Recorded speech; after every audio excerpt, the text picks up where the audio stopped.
এই মদ হইল জিনাকারী এবং হত্যাকারীর চেয়েও জঘন্য ব্যক্তি হইল মদে আসক্ত ব্যক্তি। ওই উসমান ইবনে আফফান রাদিয়াল্লাহু তাআলা আনহু উদাহরণ দিচ্ছিলেন যে তোমাদের পূর্ববর্তী জামানার মধ্যে একজন আল্লাহওয়ালা ছিল, বুজুর্গ ছিল। এই আল্লাহওয়ালা বুজুর্গ মানুষ দেখতে অনেক সুন্দর হয় কি হয় না? আল্লাহওয়ালারা সুন্দর থাকে না? তারা দেখতে কালার কালো হইলেও কিন্তু আমলের কারণে আল্লাহ তাআলা তাদের চেহারার মধ্যে এক পর্যায়ের নূর দিয়ে দেন যে তাদের দিকে তাকাইলেই কেমন যেন মায়া মায়া লাগে। তো এই যুগে একটা বুজুর্গ মানুষ ছিল। এই বুজুর্গটা মানুষ থেকে দূরে থেকে ইবাদত বন্দেগীতে সময় কাটাইতো। ওই এলাকাতে আবার একটা পতিতাও ছিল, বেশ্যা নারী ছিল। ওই বেশ্যা নারীর নজর এই আল্লাহওয়ালা লোকের উপরে পড়ে গেছে। মানে এখন এই বেশ্যা নারী নিজের চাহাত মিটানোর জন্য যেভাবেই হোক এই আল্লাহওয়ালাকে তার দরকার। এখন কি করবে? সে তার খাদেম, তার কর্মচারীকে পাঠাইছেন এই আল্লাহওয়ালা লোককে নিয়ে আসতে। এখন এভাবে বললে কেউ নিয়ে আসবে? আল্লাহওয়ালাকে গিয়ে বললে, একজন পতিতার কথা, বেশ্যার কথা বললে আল্লাহওয়ালা চলে আসবে? আসবে না। ওনাকে গিয়ে বলতেছেন মিথ্যা কথা যে আমাদের এলাকার মধ্যে কোনো ভালো কোনো বিষয়ে সিদ্ধান্ত নিতে হইলে একজন বুজুর্গ মানুষ দিকে আমরা তাকে সাক্ষী রাখি। এজন্য আমার মালিক আজকে একটা কাজ করতে যাবে, ওই কাজের সাক্ষী হিসাবে আপনাকে রাখার জন্য সিদ্ধান্ত হয়েছে, এজন্য আপনি আমার সাথে চলে আসুন। এই কথা বলে ওনাকে নিতে আসছে। আমি ইমাম সাহেব মানুষ, কোনো মুসল্লি যদি কোনো মিথ্যা কথা বলে আমাকে নিতে আসে, আমি কি যাব না? মুয়াজ্জিন হুজুরকে নিতে আসলে যাবে না? ওই আল্লাহওয়ালা বুজুর্গ মানুষ, সরল দিলের মানুষ, উনিও চলে গেছেন। গেছে পরে যাইয়া দেখে ওনাকে যখন রুমের মধ্যে ঢুকাচ্ছে, একের পর এক দরজা লক বন্ধ হয়ে যাচ্ছে। যত উপরে যাচ্ছে তত নিচে দিয়ে দরজা বন্ধ হয়ে যাচ্ছে। যাইতে যাইতে শেষ পর্যন্ত একজন সুন্দরী নারীর কাছে ওনাকে নিয়ে হাজির করে দেওয়া হইল। পাশে দেখে যে একটা ছোট বাচ্চা, 6-7 বছর 5 বছরের একটা বাচ্চা। আবার দেখে একটা পাত্র, যেই পাত্রের মধ্যে মদ হয়ে রাখছে একটা গ্লাস। তখন এই মহিলা বলতেছে, এই বেশ্যাপতিতা বলতেছে, আপনাকে এই জন্য ডাকা হয় নাই যে সাক্ষী রাখা হবে, বরঞ্চ আপনাকে এই জন্য ডাকা হয়েছে যে 3টা কাজের যে কোনো একটা কাজ আপনাকে করতে হবে। এর মধ্যে একটা হইল আমার সাথে লিতাকা আলাইয়া, আমার সাথে ব্যভিচার করতে হবে। আর না হয় ওই যে এখানে একটা বাচ্চা দেখছেন 5-7 বছরের, এই বাচ্চাটাকে হত্যা করে দিতে হবে। আর না হয় এই যে গ্লাসের মধ্যে মদ আছে, এই মদটাকে আপনাকে পান করতে হবে। আচ্ছা, এখানে যারা উপস্থিত আছেন বলেন তো দেখি সবচেয়ে সহজ বিধান কোনটা? ওখান থেকে বাঁচতে হইলে, এই পতিতার কাছ থেকে বাঁচতে হইলে তখন সহজ বিধান 3টা অপশন যে দিছে, হয়তো মদ পান করো, না হয় এই বাচ্চাটাকে হত্যা করো, না হয় আমার সাথে জিনা ব্যভিচারে লিপ্ত হও। তাহলে সহজ কোনটা বলেন তো দেখি? মদ পান সহজ না? মদ পানটাই সহজ, কারণ জিনা করতে গেলে তো ভিতর কাঁপে। আমি কিভাবে জিনা করব? ব্যভিচারী নারীর সাথে আমি কিভাবে মিলিত হব? ভিতর কাঁপে। এবং একটা মানুষকে হত্যা করে দেওয়া, এটা তো আরও জঘন্য পাপ। এটা কিভাবে করব? সাধারণ একটা গ্লাসের মধ্যে মদ আছে, এটা খেয়ে নেই, তওবা করে নিব, মাপসাপ চেয়ে নিব, কুলি করে নিব, বাস হয়ে যাবে না? তো উনিও আল্লাহওয়ালা বুজুর্গ চিন্তা করলেন যে 3 অপশনের যে কোনো অপশন না, জীবন বাঁচাইতে হবে, কি করবে এখন? ফেসে পড়ে গেছি। উনি চিন্তা করলেন যে এই মদটাই পান করে নেই, জিনা তো করতে পারি না, মানুষকে তো হত্যা করতে পারি না, এই মদটা খেয়ে নেই। শেষ পর্যন্ত এই গ্লাসের মদ উনি খেয়ে নিলেন। গ্লাসের মদ খাওয়ার পরে উনি তখন বলেন, জিদুনি, আমাকে আরও দাও। কারণ কি? মস্তিষ্ক কাজ করে না। নেশাগ্রস্ত ব্যক্তি তখন তার শরীরে উত্তেজনা চলে আসে, তার ব্রেন, বিবেক, বুদ্ধি কিচ্ছুই কাজ করে না। ওনারও একই রকম হচ্ছে। আল্লাহওয়ালা হইলে কি হয়েছে? খাইলে তোর মরিচ খাইলে কি জাল লাগতো না? আরে মরিচ খাইলে জাল লাগবে না? আগুনে দিলে কি আগ পুড়বে না? যে মদ খাইছে, মদের যে স্বাভাবিক গতি সেটাই হয়েছে। উনি তখন বলেন, জিদুনি, আমাকে আরও দাও। ওনাকে আরও দেওয়া হইল মদ, উনি আরও খাইলেন, আরও দাও, আরও দেওয়া হইল। 2-3 গ্লাস খাওয়ার পরে উনি আর নিজেকে ঠিক রাখতে পারলেন না, ব্যভিচারে লিপ্ত হয়ে গেলেন, জিনাতে নিজেকে লিপ্ত করে ফেললেন। শেষ পর্যন্ত এই যে জিনা করেছে, পাশে থাকা 5-7 বছরের বাচ্চাটা দেখে ফেলেছে, কি ফেলে নাই, ওই দেখেছে বাচ্চাটা। এখন বাচ্চা তো আউট করে দিবে, প্রকাশ করে দিবে যে ওই লোকে জিনা করেছে। শেষ পর্যন্ত এই বাচ্চাটাকেও সে হত্যা করে ফেলেছে। এবার চিন্তা করেন এই মদ পান কতটুকু অবস্থায় নিয়ে গেছে। এজন্য উসমান ইবনে আফফান রাদিয়াল্লাহু তাআলা আনহু বলেন যে তোমরা ইজতানিবুল খামরা, তোমরা মদ থেকে বাঁচো, ফা ইন্নাহা উম্মুল খাবাইথ, কেননা এই মদ হইল সমস্ত গুনাহের জননী, মা। এই মদ জিনাকারী এবং হত্যাকারীর চেয়ে জঘন্য ব্যক্তি হইল মাদকাসক্ত ব্যক্তি। এই লোক আল্লাহওয়ালা ছিল, বুজুর্গ ছিল, এই লোক মদ পান করার কারণে শেষ পর্যন্ত জিনাতেও লিপ্ত হইল, শেষ পর্যন্ত এই হত্যাও সংগঠিত করলো। এজন্য মদখুরদের দ্বারা সব অন্যায় সহজ হয়ে যায়। আজকের আলোচ্য বিষয় হলো মদ। কারণ আমাদের এলাকা সহ বাংলাদেশের প্রায় বিভিন্ন এলাকাতে যুব সমাজ আজ মাদকাসক্ত। এজন্য কিতাবের মধ্যে আসছে যে সমস্ত গুনাহের জননী হচ্ছে মদ, সমস্ত গুনাহের জননী মা হচ্ছে মদ। জিনাকারী এবং হত্যাকারীর চেয়েও জঘন্য ব্যক্তি হল মাদকে আসক্ত যিনি তিনি। জিনাকারী এবং হত্যাকারীর চেয়েও জঘন্য তিনি যিনি মাদকে আসক্ত। হাদিস আসবে, বললে আপনাদের বুঝে আসবে যে জিনাকারী আর হত্যাকারীর চেয়ে কীভাবে জঘন্য হয় একজন মদ পানকারী। সূরাতুল বাকারাতে এসেছে আল্লাহ তাআলা বলেন, ইয়াসআলুনাকা আনিল খামরি ওয়াল মাইসির কুল ফীহিমা ইসমুন কাবীর ওয়া মানাফিউ লিন-নাস ওয়া ইসমুহুমা আকবারু মিন নাফঈহিমা। আল্লাহ তাআলা আমার আপনার নবী বিশ্ব মানবতার কাণ্ডারী হযরত মুহাম্মদ সাল্লাল্লাহু আলাইহি ওয়াসাল্লামকে বলেন, হে রাসূল, আপনাকে মানুষ মদ আর জুয়া সম্পর্কে জিজ্ঞাসা করবে, প্রশ্ন করবে, মদ এবং জুয়া সম্পর্কে। সাহাবায়ে কেরামের যুগে মদের প্রচলন ছিল, মদ পানে অভ্যস্ত ছিল। যেমন বর্তমানে আমাদের দেশে শ্বাসতলে যেই পরিমাণে চা খা মানুষ, চা পান করে যেইভাবে, ঠিক তদ্রূপভাবে মদ পান ছিল তৎকালীন যুগের বৈশিষ্ট্য। মদ পান কী ছিল? তৎকালীন যুগের বৈশিষ্ট্য ছিল, মানে মদ পান এটা স্বাভাবিক ব্যাপার ছিল, চা পানের মতো। তো মদ পান আস্তে আস্তে, যেহেতু মদ এমন একটা জিনিস, যেই জিনিস মানুষের বুদ্ধি বিবেক এগুলোকে বিলুপ্ত করে দেয়, মস্তিষ্ককে বিগড়ে দেয়।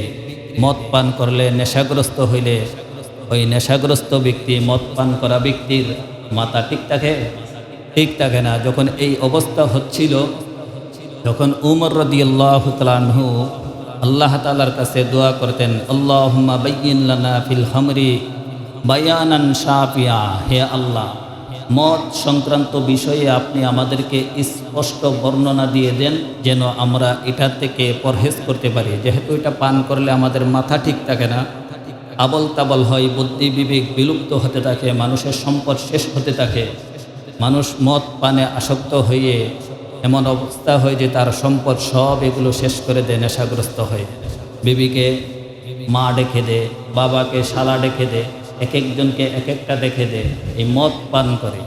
তো আল্লাহ রসুল সাল্লাল্লাহু আলাইহি ওয়াসাল্লামও দোয়া করতেন, উমর রাদিয়াল্লাহু তাআলা আনহু এই দোয়া বেশি বেশি করতেন। তো আল্লাহ তাআলা যখন এই আয়াত নাজিল করলেন, ইয়াসআলুনাকা আনিল খামরি ওয়াল মাইসির, হে রাসূল, আপনাকে মানুষ জিজ্ঞেস করবে মদ সম্পর্কে এবং জুয়া সম্পর্কে। কুল ফীহিমা ইসমুন কাবীর, আপনি তখন বলে দেন যে এই উভয়টা, এই দুনোটা অনেক বড় পাপ, বিশাল পাপ, মহাপাপ। ওয়া মানাফিউ লিন-নাস, পাপ হওয়া সত্ত্বেও আবার মানুষের কিছু উপকার আছে। মদের মধ্যে কি আছে? কিছু উপকার আছে। এজন্য মদখুর যারা দেখবেন, তারা ঠান্ডা লাগলে, কাশি হইলে তারা মদ পান করলে কাশি ভালো হয়ে যায়, হয়তো না। এজন্য আল্লাহ তাআলা বলেন যে কিছু উপকারও আছে। এরপরের আয়াত আবার বলেন, ওয়া ইসমুহুমা আকবারু মিন নাফঈহিমা, উপকার যতটুক না তার চেয়ে বেশি ক্ষতি, যতটুক লাভ তার চেয়ে বেশি কি ক্ষতি। উপকার আছে সামান্য, কিন্তু ক্ষতিটাই বেশি। আপনাকে যখন জিজ্ঞেস করবে আপনি বলেন। তো সাহাবায়ে কেরাম এই আল্লাহ রসুল সাল্লাল্লাহু আলাইহি ওয়াসাল্লাম হযরত উমরকে ডেকে এনে এই আয়াত শোনায় দিলেন, উমর, আল্লাহ তাআলা এই বিধান দিয়েছেন। তখন উমর রাদিয়াল্লাহু তাআলা আনহু আল্লাহর কাছে আরও দোয়া করতেছিলেন, আল্লাহুম্মা বায়্যিন লানা ফিল খামরি বায়ানান শাফিয়া। অন্য রিওয়ায়াতে এসেছে আও শিফা। হে আল্লাহ, মদের ব্যাপারে আপনি আমাদেরকে সুস্পষ্ট বর্ণনা বিধান আপনি আমাদেরকে দিয়ে দেন। আর ওইদিকে আমার আপনার মতো সমাজের মতো অনেক মানুষ আছে না, উপকার যেহেতু আছে খাই না, একটু চালাই না। এজন্য কিছু সাহাবায়ে কেরাম এরকম ছিলেন তৎকালীন যুগে, ওনারা মনে করতো একবারে তো আর নিষেধ না, হারাম না, যেহেতু আল্লাহ বলছে কিছু উপকার আছে তো খাইতে থাকি। তো সাহাবায়ে কেরাম খাচ্ছিলেন, মদের প্রচলন ঠিকই ছিল। এভাবে চলতে চলতে একদিন রমজান মাস যখন আসলো, হযরত আব্দুর রহমান ইবনে আউফ রাদিয়াল্লাহু তাআলা আনহু ওনার বাড়িতে তখন দাওয়াত দিলেন কিছু সাহাবায়ে কেরামকে। আমার আপনার সমাজে মানুষকে দাওয়াত করে খাওয়াই না, মানুষকে দাওয়াত করে খাওয়ানোর পরে কি খাওয়ায়? ঠান্ডা, পেপসি, দই অথবা বুরহানি। তো তৎকালীন যুগে দাওয়াতের পরে মদ ছিল। কি ছিল? মদ ছিল। মদ কিন্তু হারাম না, বুঝছেন বিষয়। তখনও সাহাবায়ে কেরাম যে পান করে, মদ কিন্তু হারাম না তখন। তো আব্দুর রহমান ইবনে আউফ রাদিয়াল্লাহু তাআলা আনহুর বাড়িতে যখন মেহমানদারি হচ্ছিল, এই খানা পিনার শেষে মদ দেওয়া হইল। সকলেই মদ খাইলেন।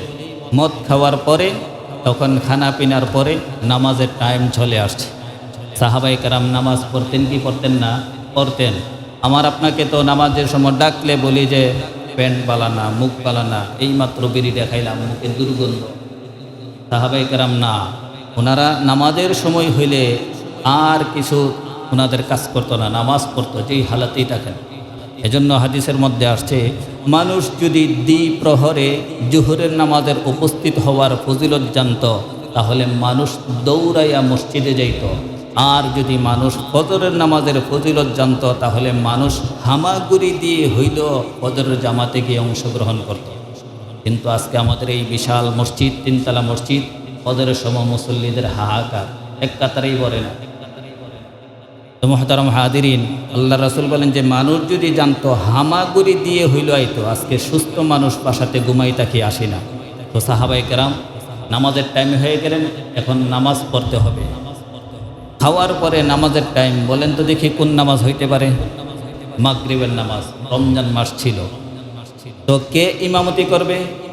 সকলেই মিলে হযরত আলী রাদিয়াল্লাহু তাআলা আনহুকে পাঠাইলেন ইমামতি করার জন্য। সাহাবীদের মধ্যে তো সবাই ইমাম হওয়ার যোগ্য ছিলেন, সবাই ইমামতির যোগ্য। আমার আপনার মধ্যে নেই, মসজিদের মধ্যে হাজার হাজার মুসল্লি থাকলে 2-4-5 জন ইমামতির যোগ্য থাকে, বাকি সবাই আমরা আম পাবলিক। কিন্তু সাহাবীরা প্রত্যেকেই ইমামতির যোগ্য ছিলেন। তো আলী রাদিয়াল্লাহু তাআলা আনহুকে সামনে পাঠাই দিলেন ইমামতি করার জন্য। উনি চলে গেলেন ইমামতি করে। ইমামতি করার মসল্লায় যখন গেলেন, সূরাতুল ফাতিহা পড়ার পরে আরেকটা সূরা মিলাইতে হয় কি হয় না? উনি তখন দ্বিতীয় সূরা পড়লেন, কুল ইয়া আইয়ুহাল কাফিরুন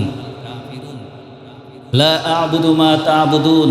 যেখানে আল্লাহ তাআলা বলছেন আমার আপনার নবীকে, হে রাসূল আপনি শুনায়ে দেন বিশ্ববাসীকে, কুল ইয়া আইয়ুহাল কাফিরুন, বিশ্বের মধ্যে যত কাফের আছে কাফের সম্প্রদায়কে আপনি জানিয়ে দেন, লা আ'বুদু মা তা'বুদুন, তোমরা যার ইবাদত করো আমি তার ইবাদত করি না। এটা হলো অর্থ। কিন্তু আলী রাদিয়াল্লাহু তাআলা আনহু মদ পান করেছে, তো নামাজে দাঁড়াইছেন। উনি তখন লা আ'বুদু মা তা'বুদুনের জায়গার মধ্যে বললেন আ'বুদু মা তা'বুদুন, মানে তোমরা যার ইবাদত করো আমিও তার ইবাদত করি। এখন কি অর্থ ঠিক আছে? এমনটা কেন হয়েছে? নেশাগ্রস্ত হওয়ার কারণে। এমনটা কেন হয়েছে? বিবেক বুদ্ধি লোপ হওয়ার কারণে মদ পান করেছে। ওই যে সেন্স ঠিক নাই, মাথা ঠিক নাই। আমাদের দেশে মানুষ দেখেন না, মদ পান করে বউকে কি ডাকে? মা ডাকে না, বাবাকে শালা ডাকে না, রাস্তা দিয়ে হাঁটে আর বলে পুরার দেশের মালিক আমি।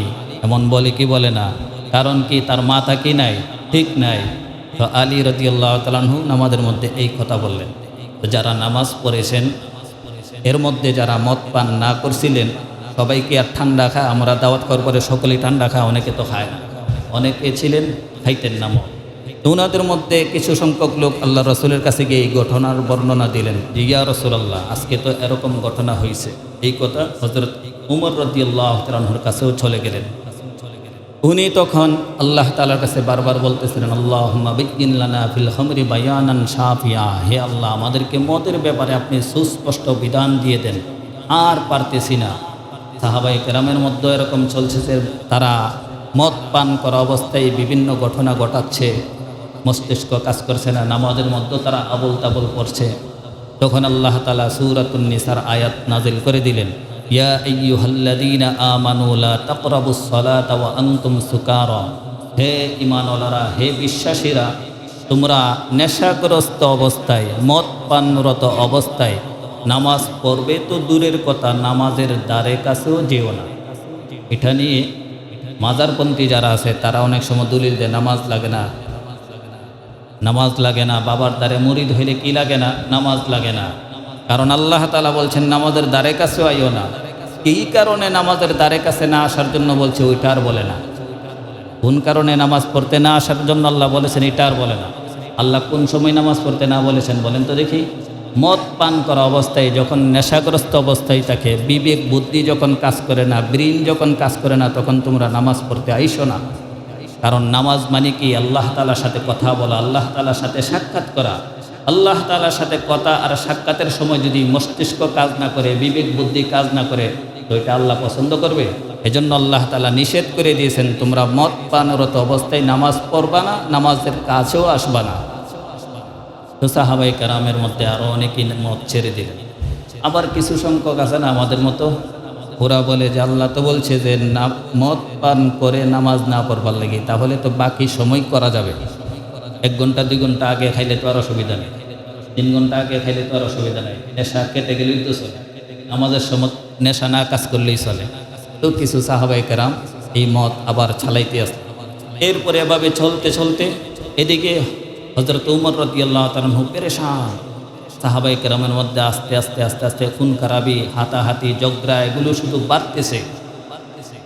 উমর রাদিয়াল্লাহু তাআলা খালি বারবার দোয়া করেন, আল্লাহুম্মা বাইয়িন লানা ফিল খামরি বায়ানান শাফিয়া, হে আল্লাহ মদের ব্যাপারে আরও সুস্পষ্ট বিধান আপনি আমাদেরকে দিয়ে দেন, আরও বর্ণনা, একবারে ক্লিয়ার বর্ণনা আমাদেরকে দিয়ে দেন। তো এইদিকে সাহাবায়ে কেরাম ওই যে নামাজের সময় এখন আর মদ খায় না, বাকি সময় খায়, নামাজ সময় আর খায় না, চলতেছে। তো একদিন আরেক সাহাবীর বাড়িতে দাওয়াতের আয়োজন করা হইল। ওই সাহাবীর বাড়িতেও দাওয়াতের পরে ওনারা মদ পান করছেন।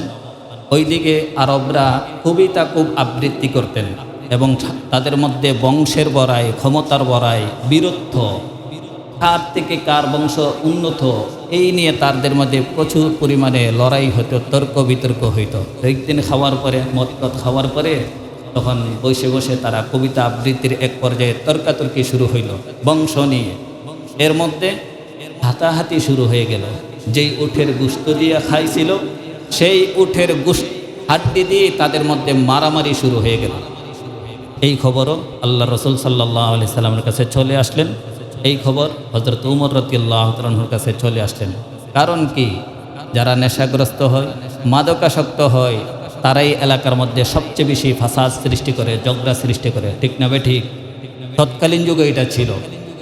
উমর রাদিয়াল্লাহু তাআলা আল্লাহর কাছে বারবার বলতেছেন, আল্লাহ এই মদের ব্যাপারে আপনি আমাদেরকে সুস্পষ্ট বিধান দিয়ে দেন। কারণ আল্লাহ যতক্ষণ হারাম না করছেন, নবীও হারাম করতে পারেন না, কোনো সাহাবীও নিষেধ করতে পারেন না। এজন্য তারা ছালাই সেই মদ। শেষ পর্যন্ত যখন মারামারি হাতাহাতি হয়ে গেল, আল্লাহ তাআলা তখন সূরাতুল মাঈদার 2টা আয়াত নাজিল করে দিলেন, 90 এবং 91 নম্বর আয়াত। ইয়া আইয়ুহাল্লাযীনা আমানু ইন্নামাল খামরু ওয়াল মাইসির ওয়াল আনসাব ওয়াল আজলাম রিজসুম মিন আমালিশ শাইতান ফাজতানিবুহু লাআল্লাকুম তুফলিহুন। আল্লাহ তাআলা তখন সুস্পষ্ট বিধান, চূড়ান্ত বিধান দিয়ে দিলেন, ইয়া আইয়ুহাল্লাযীনা আমানু, হে বিশ্বাসীরা, ইন্নামাল খামর, নিশ্চয় মদ, ওয়াল মাইসির এবং জুয়া, ওয়াল আনসাব এবং মূর্তি, ওয়াল আজলাম এবং ভাগ্য নির্ধারক তীরসমূহ, রিজিস এগুলো হইল নাপাক, মিন আমালি শাইতান এগুলো হইল শয়তানের কাজ। অতএব কোনো মুমিন এই শয়তানের কর্মকাণ্ড করতে পারে না। ফাজতানিবু, তোমরা এটার থেকে বিরত থাকবা, লাআল্লাকুম তুফলিহুন, যদি দুনিয়া এবং পরকালে তোমরা সফল হতে চাও তাহলে তোমাদের জন্য এই মদ, জুয়া, এই মূর্তি এবং বাক্য নির্ধারক তীর থেকে তোমাদেরকে বিরত থাকা জরুরি। কেননা আল্লাহ তাআলা পররায়তে বলেন, ইন্নামা ইউরিদুশ শাইতান আইয়ুকিয়া বাইনাকুমুল আদাওয়াতা ওয়াল বাগদাআ ফিল খামরি ওয়াল মাইসির ওয়া ইয়াসুদ্দাকুম আন যিকরিল্লাহি ওয়া আনিস সালাহ ফাহাল আনতুম মুনতাহুন। এই মদ আর জুয়ার মাধ্যমে মানুষের মধ্যে পরস্পর শত্রুতা, ঝগড়া পাসাদ এগুলো শয়তানে লাগায় দেয়। কে লাগায় দেয়? শয়তান। কারণ মদ যেখানে, জুয়া যেখানে চলে, পরস্পর ভালোই চলতেছে, আস্তে আস্তে চলতেছে, ভালো ব্যবসা ভালো চলতেছে। হঠাৎ তাদের মধ্যে যখন একটু কম হয়, ব্যবসা নিয়ে ঝগড়া বিবাদ হয়, তখন দেখা যায় এদের মধ্যেই এরা নিজেরাই মারামারি শুরু করে দেয় এবং সমাজের মধ্যে বিচারের জন্য প্রার্থী হয় কি হয় না? এজন্য আল্লাহ তাআলা বলেন, শয়তান তোমাদের পরস্পরে ঝগড়া লাগিয়ে দেয় এই মদ আর জুয়ার মাধ্যমে। অতএব কোনো মুসলমান, কোনো মুমিন মদ পান করতে পারে না, জুয়া খেলতে পারে না।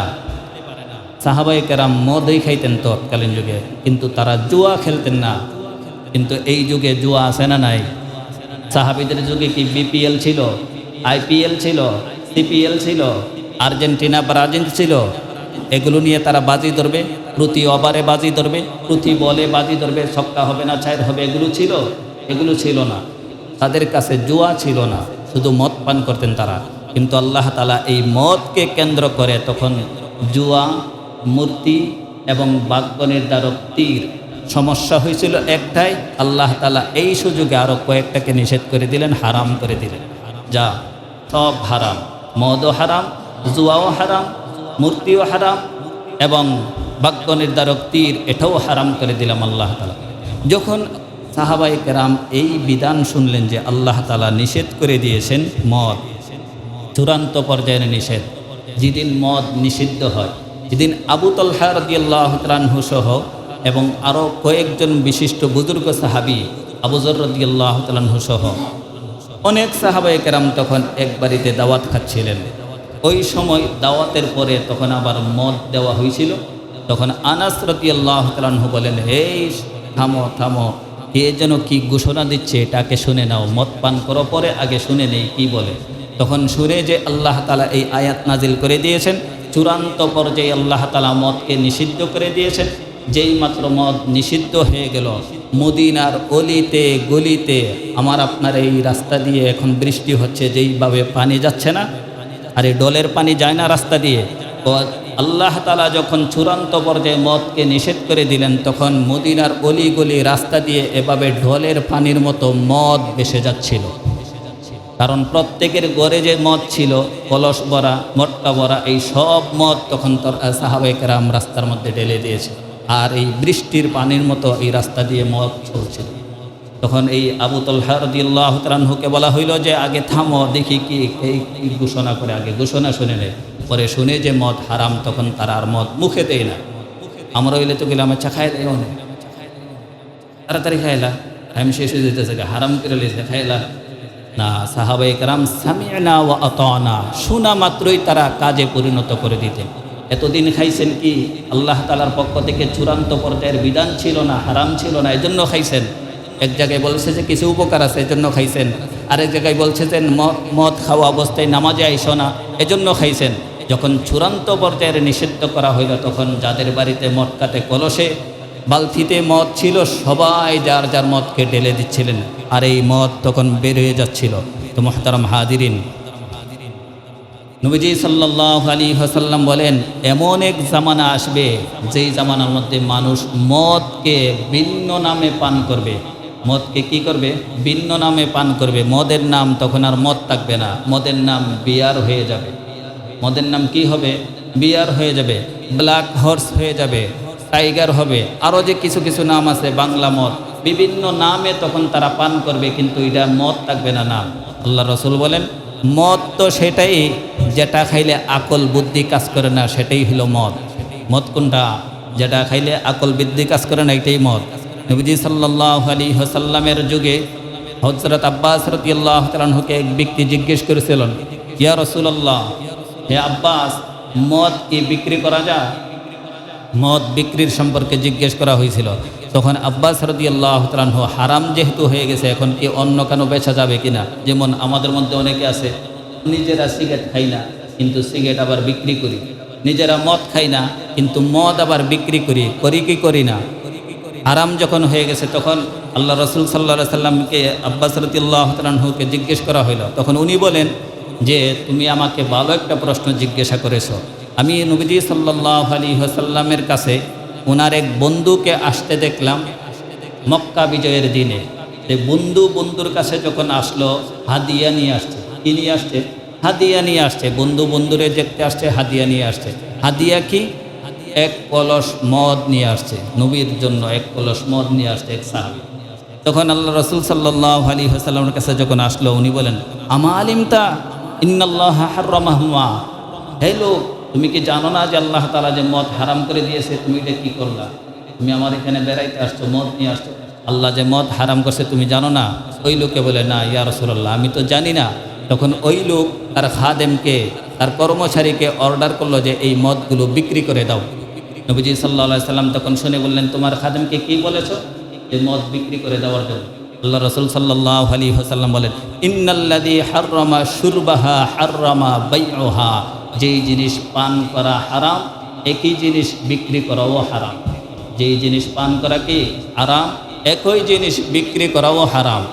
অনেক মানুষ মদ নিজে খানা কিন্তু মানুষকে খাওয়া। মদ কি ভালো?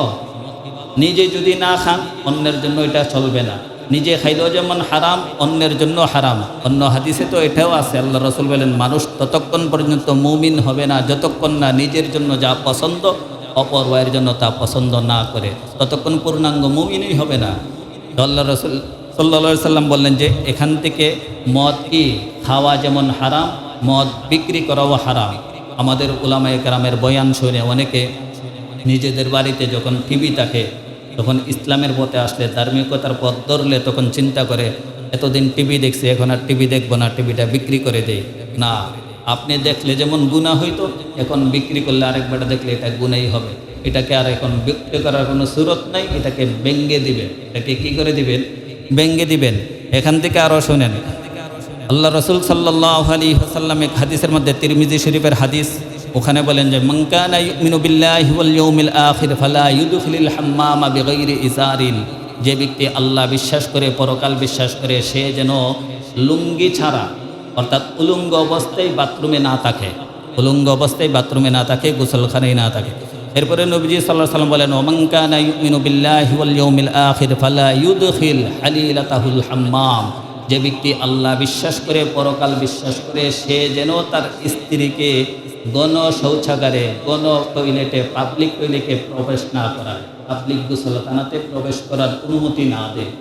যেখানে শত শত হাজার হাজার মানুষ গোসল করে, যেখানে শত শত হাজার হাজার মানুষ বাথরুম করে, ওখানে যেন তার স্ত্রীকে প্রবেশ করতে না দেয়। এজন্য যারা ভাড়া থাকি, একাধিক বাথরুম, একাধিক লোক যেই সমস্ত বাথরুম ব্যবহার করে, এই সমস্ত লোক এই সমস্ত বাথরুম এড়িয়ে চলা ইমানি আলামত, ইমানি দায়িত্ব। হ্যাঁ, যদি না হয় তাহলে তো কম সংখ্যক মানুষ অনেক সময় ব্যবহার করে, এটা করা যায়, কিন্তু গণ বাথরুম তো আর হয় না, এটা পাবলিক টয়লেট তো আর হয় না। যেখানে অধিকাংশ পুরুষ ব্যবহার করে সেখানে মহিলাদেরকে প্রবেশ করা নিষেধ করেছেন। ওই স্বামীকে আল্লাহ তাআলা নিষেধ করেছেন, যেই স্বামী আল্লাহ বিশ্বাস করে, পরকাল বিশ্বাস করে, তার স্ত্রীকে যেন পাবলিক টয়লেটে না ঢোকা। কিন্তু আমাদের এই মসজিদের ওযুখানা, বাথরুম, এই ওযুখানার মধ্যে মহিলারা ব্যবহার করার জন্য বানাইছে না পুরুষ ব্যবহার করার জন্য বানাইছে? পুরুষের জন্য বানাইছে। কিন্তু অনেক সময় যে মহিলারা চলে আসে, এদের স্বামীরা কি করে? অনেক সময় যে মহিলারা চলে আসে এখানে পানি নিতে, এদের স্বামীরা তখন কি করে? বাধা দেয় না? এজন্য যাদের কানে আওয়াজ পৌঁছায় আপনারা হুঁশিয়ার হবেন। আল্লাহ রাসূল নিষেধ করেছেন, যে ব্যক্তি আল্লাহ বিশ্বাস করে, পরকাল বিশ্বাস করে, সে যেন তার স্ত্রীকে পাবলিক চলাচল করে যেই জায়গাতে, টয়লেটে, ওই এলাকাতে না ঢোকায়। এরপরে নবীজি সাল্লাল্লাহু আলাইহি ওয়াসাল্লাম বলেন, ওমান কানা ইউমিনু বিল্লাহি ওয়াল ইয়াউমিল আখির ফালা ইয়াজলিস মাইদাতান ইউদারু আলাইহা বিল খামর, যে ব্যক্তি আল্লাহ বিশ্বাস করে, পরকাল বিশ্বাস করে, সে যেন মদ যেখানে পরিবেশন করা হয় সেই মজলিসে না বসে। মদ যেখানে পরিবেশন করা হয় সেই মজলিসে সে যেন দাওয়াত না রাখে। অনেক অনুষ্ঠানে, বিয়ার আয়োজনে, গায়ে হলুদের অনুষ্ঠানে, বড় লোকদের, হয়তো আমাদের এলাকায় নাই, বিভিন্ন এলাকাতে আছে, গায়ে হলুদের অনুষ্ঠান, বিয়ের আয়োজন, তারপরে আবার মদ কি করা হয়? পরিবেশন করা হয় কি হয় না? বড় লোকদের বিয়ে তো মদ ছাড়া পরিবেশনই হয় না। নবীজি সাল্লাল্লাহু আলাইহি ওয়াসাল্লাম বলেন, যে ব্যক্তি আল্লাহ বিশ্বাস করে, পরকাল বিশ্বাস করে, সে যেন যেখানে মদ পরিবেশন করা হয় সেখানে না থাকে। এখন আপনি বলতে পারেন, হুজুর আমি তো খাই না, কিন্তু গেলাম, কিন্তু না, আপনি খাওয়া যেমন অপরাধ, ওখানে যাওয়ার সমপরিমাণ অপরাধ। খাওয়া যেমন অপরাধ, ওখানে গিয়ে বসাও সমপরিমাণ অপরাধ। আপনি নিজে খেলেন না ছক্কা, লুড্ডু, কিন্তু আশপাশে যে খেলতেছে এদেরকে আপনি দিক নির্দেশনা দিচ্ছেন বসে বসে দোকানের মধ্যে। ওরা খেলে যে অন্যায় করছে, যে গুনাহ করতেছে, আপনারা দেখে দেখেও একই পরিমাণ গুনাহ করতেছেন। অনেক মানুষ শাস্তলে বসে বসে কোনো কাজ নাই, লুড্ডু খেলে, আর কিছু লোক 4 জনে খেলে আর 10 জনে বসে বসে এদেরকে পরামর্শ দেয়, বুদ্ধি দেয়। না, ওরা খেলে যেমন অপরাধ, আপনারা দেখেও সমপরিমাণ অপরাধ। সূরাতুন নিসাতে আল্লাহ তাআলা বলেন, ওয়াকাদ নাযালা আলাইকুম ফিল কিতাবি আন ইযা সামি'তুম আয়াতিল্লাহি ইউকফারু বিহা ওয়া ইউস্তাহজাউ বিহা ফালা তাকউদু মা'আহুম হাত্তা ইয়াখুদু ফি হাদীথিন গায়রি আল্লাহ তাআলা এই কোরআনের মধ্যে সুস্পষ্ট বিধান দিয়ে দিয়েছেন, যেখানে আল্লাহ তাআলার আয়াতকে অস্বীকার করা হয়, ওয়ায়ুস্তাহজাউ বিহা, এবং আল্লাহ তাআলার এই কোরআনের বিধানকে ঠাট্টা বিদ্রুপ করা হয়। ফালা তাকউদু মাআহুম, আল্লাহ বলেন যে তোমরা তাদের সাথে বসবে না।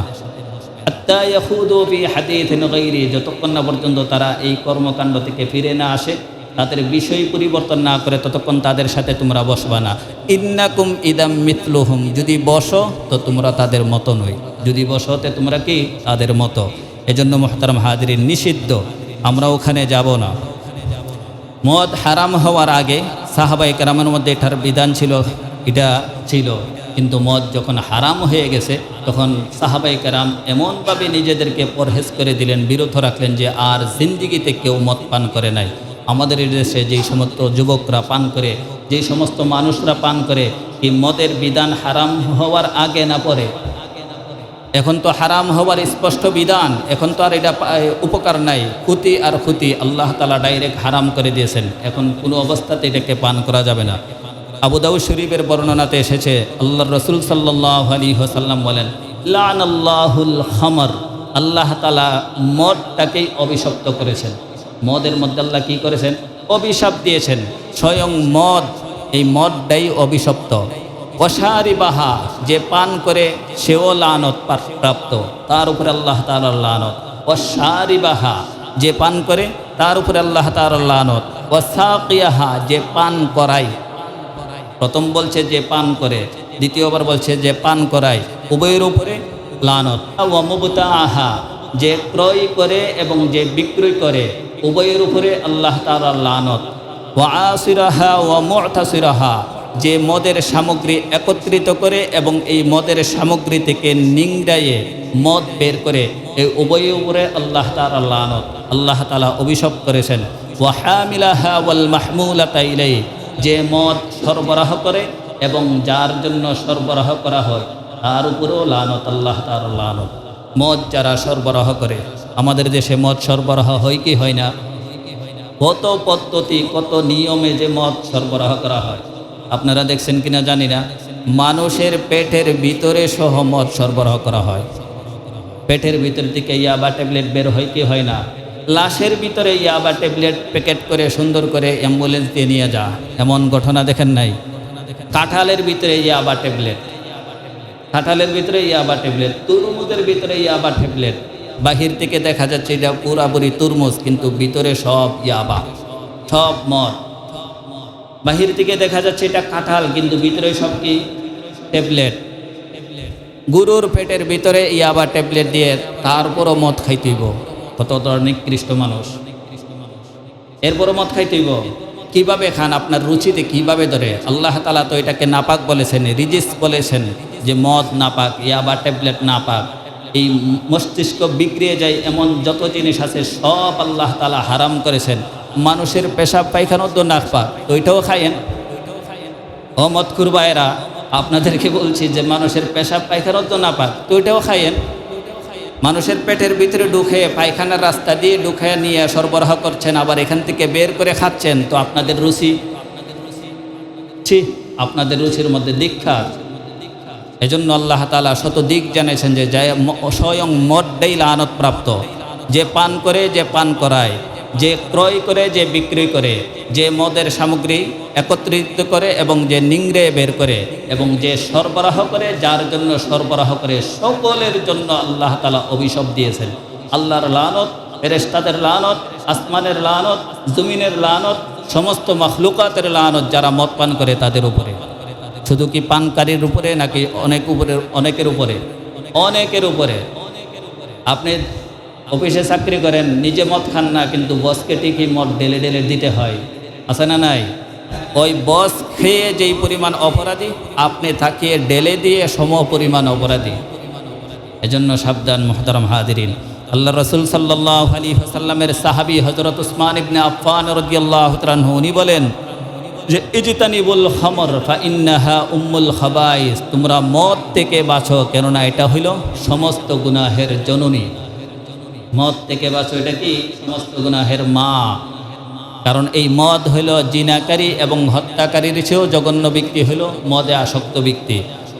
ওই উসমান ইবনে আফফান রাদিয়াল্লাহু তাআলা আনহু উদাহরণ দিচ্ছিলেন যে তোমাদের পূর্ববর্তীর জামানার মধ্যে একজন আল্লাহওয়ালা ছিল, বুজুর্গ ছিল। এই আল্লাহওয়ালা বুজুর্গ মানুষ দেখতে অনেক সুন্দর হয় কি হয় না? আল্লাহওয়ালারা সুন্দর থাকে না? তারা দেখতে কালার কালো হইলেও কিন্তু আমলের কারণে আল্লাহ তাআলা তাদের চেহারার মধ্যে এক পর্যায়ের নূর দিয়ে দেন যে তাদের দিকে তাকাইলেই কেমন যেন মায়া মায়া লাগে। তো এই যুগে একটা বুজুর্গ মানুষ ছিল। এই বুজুর্গটা মানুষ থেকে দূরে থেকে ইবাদত বন্দেগীতে সময় কাটাইতো। ওই এলাকাতে আবার একটা পতিতাও ছিল, বেশ্যা নারী ছিল। ওই বেশ্যা নারীর নজর এই আল্লাহওয়ালা লোকের উপরে পড়ে গেছে। মানে এখন এই বেশ্যা নারী নিজের চাহাত মিটানোর জন্য যেভাবেই হোক এই আল্লাহওয়ালাকে তার দরকার। এখন কি করবে? সে তার খাদেম, তার কর্মচারীকে পাঠাইছেন এই আল্লাহওয়ালা লোককে নিয়ে আসতে। এখন এভাবে বললে কেউ নিয়ে আসবে? আল্লাহওয়ালা কি গিয়ে বললে, একজন পতিতার কথা, বেশ্যার কথা বললে আল্লাহওয়ালা চলে আসবে? আসবে না। ওনাকে গিয়ে বলতেছেন মিথ্যা কথা, যে আমাদের এলাকার মধ্যে কোনো ভালো কোনো বিষয়ে সিদ্ধান্ত নিতে হইলে একজন বুজুর্গ মানুষ দিকে আমরা তাকে সাক্ষী রাখি। এজন্য আমার মালিক আজকে একটা কাজ করতে যাবে, ওই কাজের সাক্ষী হিসাবে আপনাকে রাখার জন্য সিদ্ধান্ত হয়েছে, এজন্য আপনি আমার সাথে চলে আসুন। এই কথা বলে ওনাকে নিতে আসছে। আমি ইমাম সাহেব মানুষ, কোনো মুসল্লি যদি কোনো মিথ্যা কথা বলে আমাকে নিতে আসে, আমি কি যাব না? মুয়াজ্জিন হুজুরকে নিতে আসলে যাবে না? ওই আল্লাহওয়ালা বুজুর্গ মানুষ, সরল দিলের মানুষ, উনিও চলে গেছেন। গেছে পরে যাইয়া দেখে ওনাকে যখন রুমের মধ্যে ঢুকাচ্ছে, একের পর এক দরজা লক বন্ধ হয়ে যাচ্ছে। যত উপরে যাচ্ছে তত নিচে দিয়ে দরজা বন্ধ হয়ে যাচ্ছে। যাইতে যাইতে শেষ পর্যন্ত একজন সুন্দরী নারীর কাছে ওনাকে নিয়ে হাজির করে দেওয়া হইল। পাশে দেখে যে একটা ছোট বাচ্চা, 6-7 বছর 5 বছরের একটা বাচ্চা। আবার দেখে একটা পাত্র, যেই পাত্রের মধ্যে মদ হয়ে রাখছে, একটা গ্লাস। তখন এই মহিলা বলতেছে, এই বেশ্যাপতিতা বলতেছে, আপনাকে এই জন্য ডাকা হয় নাই যে সাক্ষী রাখা হবে, বরঞ্চ আপনাকে এই জন্য ডাকা হয়েছে যে 3টা কাজের যে কোনো একটা কাজ আপনাকে করতে হবে। এর মধ্যে একটা হইল আমার সাথে লিতাকা আলিয়া, আমার সাথে ব্যভিচার করতে হবে। আর না হয় ওই যে এখানে একটা বাচ্চা দেখছেন 5-7 বছরের, এই বাচ্চাটাকে হত্যা করে দিতে হবে। আর না হয় এই যে গ্লাসের মধ্যে মদ আছে, এই মদটাকে আপনাকে পান করতে হবে। আচ্ছা, এখানে যারা উপস্থিত আছেন বলেন তো দেখি, সবচেয়ে সহজ বিধান কোনটা? ওখান থেকে বাঁচতে হইলে, এই পতিতার কাছ থেকে বাঁচতে হইলে তখন সহজ বিধান 3টা অপশন যে দিছে, হয়তো মদ পান করো, না হয় এই বাচ্চাটাকে হত্যা করো, না হয় আমার সাথে জিনা ব্যভিচারে লিপ্ত হও। তাহলে সহজ কোনটা বলেন তো দেখি? মদ পান সহজ না? মদ পানটাই সহজ, কারণ জিনা করতে গেলে তো ভিতর কাঁপে। আমি কিভাবে জিনা করব? ব্যভিচারী নারীর সাথে আমি কিভাবে মিলিত হব? ভিতর কাঁপে। এবং একটা মানুষকে হত্যা করে দেওয়া, এটা তো আরও জঘন্য পাপ। এটা কিভাবে করব? সাধারণ একটা গ্লাসের মধ্যে মদ আছে, এটা খেয়ে নেই, তওবা করে নিব, মাপসাপ চেয়ে নেব, কুলি করে নিব, বাস হয়ে যাবে না? তো উনিও আল্লাহওয়ালা বুজুর্গ চিন্তা করলেন যে 3 অপশনের যে কোনো অপশন না, জীবন বাঁচাইতে হবে, কি করবে এখন? ফেসে পড়ে গেছি। উনি চিন্তা করলেন যে এই মদটাই পান করে নেই, জিনা তো করতে পারি না, মানুষকে তো হত্যা করতে পারি না, এই মদটা খেয়ে নেই। শেষ পর্যন্ত এই গ্লাসের মদ উনি খেয়ে নিলেন। গ্লাসের মদ খাওয়ার পরে উনি তখন বলেন, জিদুনি, আমাকে আরও দাও। কারণ কি? মস্তিষ্ক কাজ করে না। নেশাগ্রস্ত ব্যক্তি তখন তার শরীরে উত্তেজনা চলে আসে, তার ব্রেন, বিবেক, বুদ্ধি কিচ্ছুই কাজ করে না। ওনারও একই রকম হচ্ছে। আল্লাহওয়ালা হইলে কি হয়েছে? খাইলে তোর মরিচ খাইলে কি জাল লাগতো না? আরে মরিচ খাইলে জাল লাগবে না? আগুনে দিলে কি আগ পুড়বে না? তো মদ খাইছে, মদের যে স্বাভাবিক গতি সেটাই হয়েছে। উনি তখন বলেন, জিদুনি, আমাকে আরও দাও। ওনাকে আরও দেওয়া হইল মদ, উনি আরও খাইলেন, আরও দাও, আরও দেওয়া হইল। 2-3 গ্লাস খাওয়ার পরে উনি আর নিজেকে ঠিক রাখতে পারলেন না, বেবিচারে লিপ্ত হয়ে গেলেন, জিনাতে নিজেকে লিপ্ত করে ফেললেন। শেষ পর্যন্ত এই যে জিনা করেছে, পাশে থাকা 5-7 বছরের বাচ্চাটা দেখে ফেলেছে, কি ফেলে নাই, ওই দেখেছে বাচ্চাটা। এখন বাচ্চা তো আউট করে দিবে, প্রকাশ করে দিবে যে ওই লোকে জিনা করেছে। শেষ পর্যন্ত এই বাচ্চাটাকেও সে হত্যা করে ফেলেছে। এবার চিন্তা করেন এই মদ পান কতটুকু অবস্থায় নিয়ে গেছে। এজন্য উসমান ইবনে আফফান রাদিয়াল্লাহু তাআলা আনহু বলেন যে, তোমরা ইজতানিবুল খামরা, তোমরা মদ থেকে বাঁচো, ফা ইন্নাহা উম্মুল খাবাইথ, কেননা এই মদ হইল সমস্ত গুনাহের জননী, মা। এই মদ জিনাকারী এবং হত্যাকারীর চেয়ে জঘন্য ব্যক্তি হইল মাদকাসক্ত ব্যক্তি। এই লোক আল্লাহওয়ালা ছিল, বুজুর্গ ছিল। এই লোক মদ পান করার কারণে শেষ পর্যন্ত জিনাতেও লিপ্ত হইল, শেষ পর্যন্ত এই হত্যাও সংগঠিত করলো। এজন্য মদখুরদের দ্বারা সব অন্যায় সহজ হয়ে যায়, ঠিক না বেটি? এজন্য মুহতারাম হাজিরিন, এলাকাতে কোনো অবস্থাতেই মদকে ঢুকে যা এই অবস্থা দেওয়া হবে না। যারা মদ খায়, মদ পান করে, মদের কারবার সারবার করে, সকলের বিরুদ্ধে আমাদের সকলে ঐক্যবদ্ধ হয়ে তাদের বিরুদ্ধে লড়াই করা উচিত। হাদিস আপনাদেরকে দিচ্ছি, আরও শুনেন। আল্লাহ রসুল সাল্লাল্লাহু আলাইহি ওয়াসাল্লামের জামানার মধ্যে এক লোক এসে বললেন, ইয়া রাসূলুল্লাহ, আমরা যে এলাকাতে থাকি অনেক ঠান্ডা, অনেক শীত, আবার আমাদেরকে অনেক পরিশ্রমী কাজ করতে হয়। নবীজি সাল্লাল্লাহু আলাইহি ওয়াসাল্লাম বলেন, বুঝলাম, তোমরা আসল কথা বলো। ওয়া ইন্না নাত্তাখিযু শারাবাম মিন হাদাল কামাহ। তখন ওই লোকেরা বললে, ইয়া রাসূলুল্লাহ, আমরা এই যে কামাহ গম, এই গম থেকে নিংড়ে আমরা একটা পানীয় বের করি এবং এটা পান করি। নাতাকাওয়া বিহি আলা আমালিনা ওয়া আলা বারতি বিলাদিনা। এবং এটা পান করার দ্বারা আমাদের শরীরের ক্লান্তিও দূর করি এবং আমাদের যে শীতের মধ্যে আমাদের শরীরটা একটু আরাম বোধ হয়। নবীজি সাল্লাল্লাহু আলাইহি সাল্লাম বলেন, হাল ইউস্কির, এটা খাইলে কি মস্তিষ্ক বিগড়ে যায়, বুদ্ধি বিবেক কি বিলুপ্ত হয়ে যায়, মাথা কাজ করে না, এরকম হয়? কুলতু নাম। ওই বেচারা বলে, জি হ্যাঁ ইয়া রাসূলুল্লাহ, এটা খাইলে এমন হয়। আল্লাহ রাসূল সাল্লাল্লাহু আলাইহি সাল্লাম বললেন, ফাজিতানিবু, এটা তোমাদের খাওয়া যাবে না, এটা থেকে তোমাদেরকে পরহেজ করতে হবে। ওই লোক বলে, ফা ইন্নান নাসা গায়রু তারিকি ইয়া রাসূলুল্লাহ, আমাদের এলাকার লোকেরা তো এটা মানবে না, যেহেতু প্রচণ্ড শীত, আবার আমাদেরকে কষ্টের কাজও করতে হয়, অনেক পরিশ্রমের কাজ করতে হয়। এটা পান করলে তখন আমাদের শরীরের মধ্যে একটু উত্তেজনা আসে, ক্লান্তি দূর হয়, শীত কম লাগে, এটা তো আমাদের এলাকার লোকগুলো মানবে না। নবীজি সাল্লাল্লাহু আলাইহি সাল্লাম বলেন, ফা ইল্লাম ইয়াতরুকুহু ফাকাতিলুহুম, যদি তারা না মানে তাদের বিরুদ্ধে সকলে সমস্বরে হয়ে ঐক্যবদ্ধ হয়ে লড়াইয়ে নেমে যাও, যুদ্ধে নেমে যাও, লাঠি সুটা হাতে নিয়ে এলাকা থেকে তাদেরকে মাদক যত আছে সব, এই চুরি কারবারি সব তোমরা দূর করে দাও। এজন্য এখানে প্রতিরোধের কথা আল্লাহ রাসূল নিজে বলেছেন। আবু দাউদ শরীফের 3683 নম্বর হাদিসের বর্ণনা।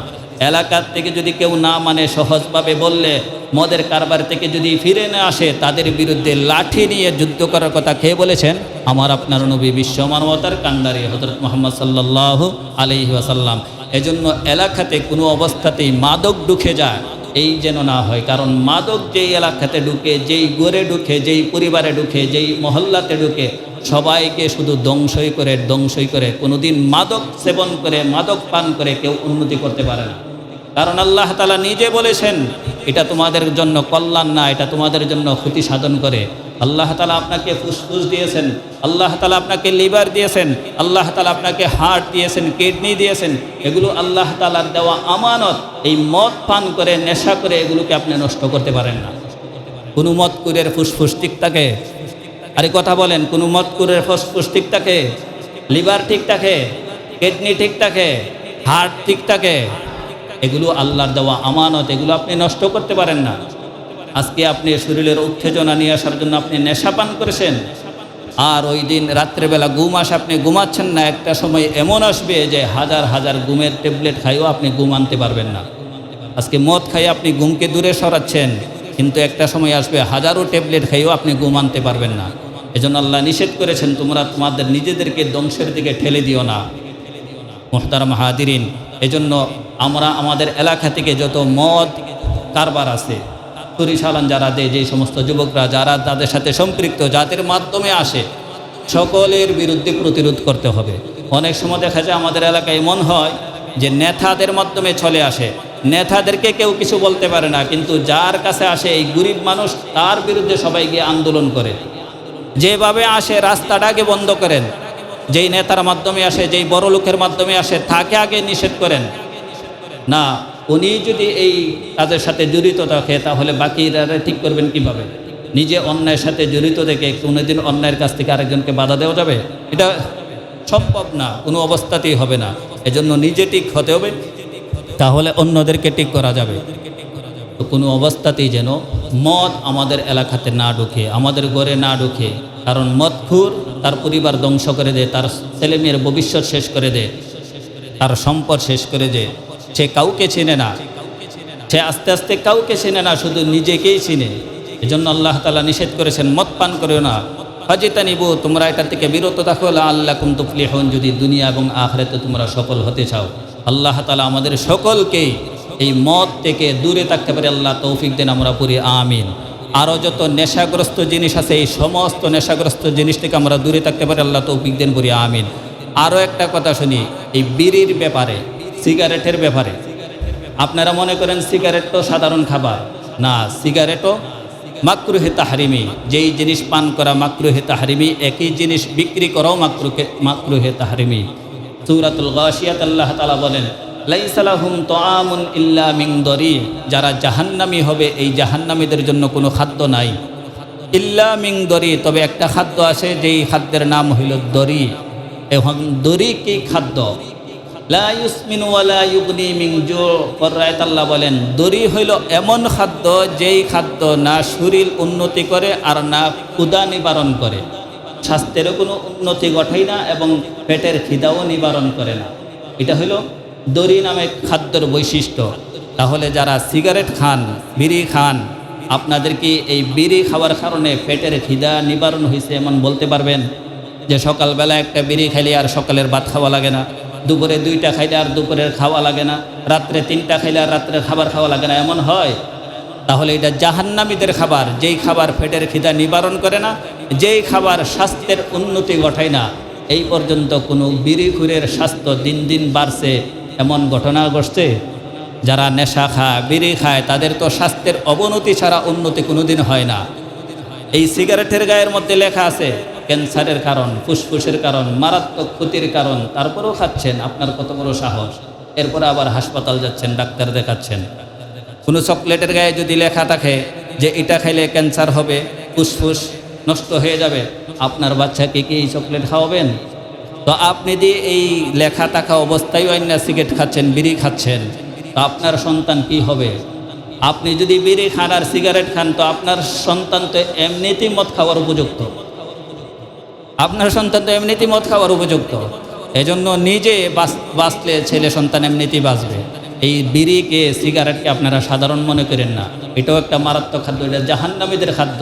যারা দুনিয়াতে সিগারেট খায়, বিড়ি খায়, জাহান্নামেরদের খাদ্য খায়, তো মরার পরে আল্লাহ তাআলা তাদেরকে জাহান্নামীদের খাদ্য দিবে না তো কি করবে? তাদেরকে জান্নাত দিবেন আমি বলি না, কিন্তু তাদেরকে জাহান্নামীদের খাবার তো তারা দুনিয়াতেই খাচ্ছে। আর আল্লাহ তাআলা, আল্লাহর উপরে যত হক আছে এর মধ্যে একটা হক হইল মদখুর যারা, নেশাখুর যারা, তাদেরকে জান্নাত না দেওয়া, এটা আল্লাহর হক। এজন্য আল্লাহ তাআলা আমাদের সকলকেই ছোট বড় যত নেশা আছে সব নেশা থেকে বেঁচে থাকতে পারি। আল্লাহ আমাদের তৌফিক দেন, আমরা পড়ি আমিন।